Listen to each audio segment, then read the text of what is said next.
The Thirsty Crow's Clever Plan.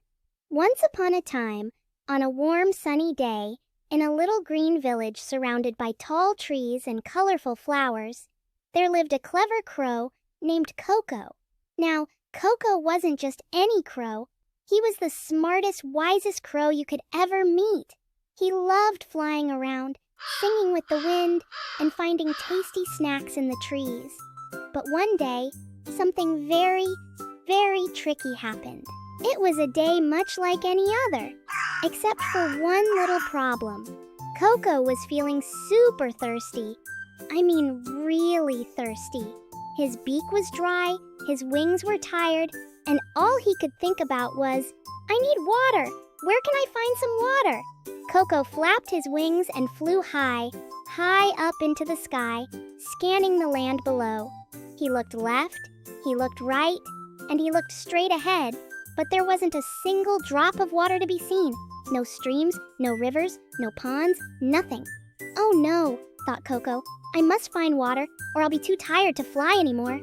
Just when Coco was starting to feel a bit worried, he spotted something interesting.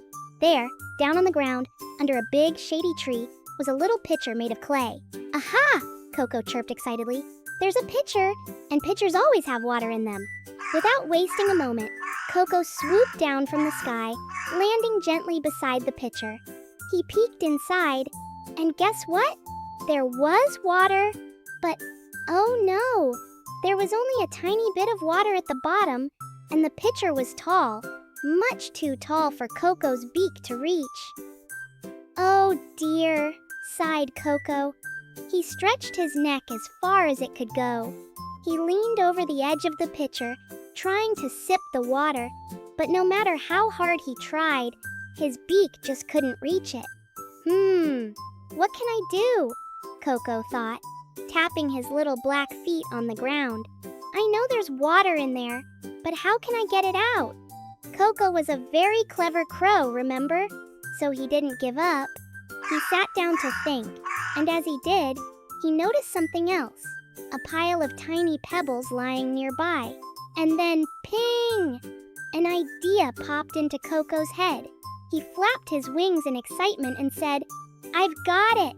If I drop these pebbles into the pitcher, maybe the water will rise up, up, then I'll be able to drink it. So, with great determination, Coco picked up a pebble in his beak, flew to the top of the pitcher, and plop! He dropped the pebble inside. He looked down eagerly. Did the water rise? Maybe just a little bit, but it wasn't enough to drink yet. No problem, said Coco, feeling hopeful.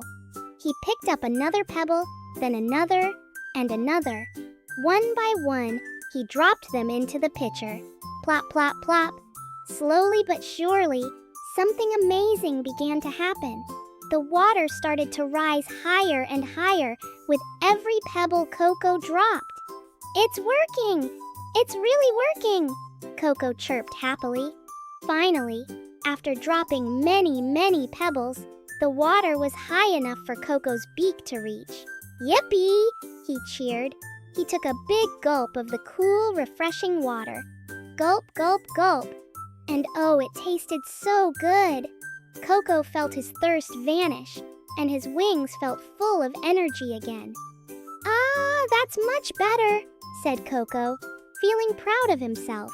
I knew I could figure it out. With his thirst quenched, Coco hopped up onto the edge of the pitcher, spread his wings wide, and flew off into the sky once more, his feathers shining in the golden sunlight. As he soared through the sky, Coco smiled to himself. He had learned something important that day. Even when things seem tricky or impossible, you just have to think hard, be clever, and never give up.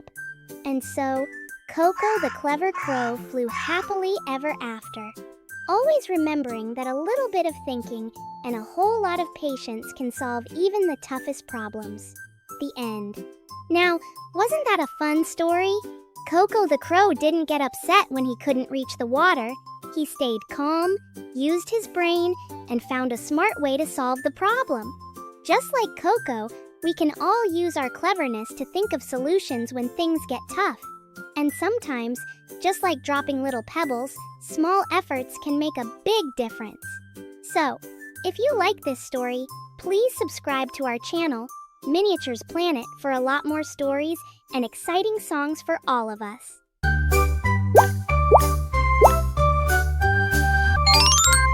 Miniatures Planet.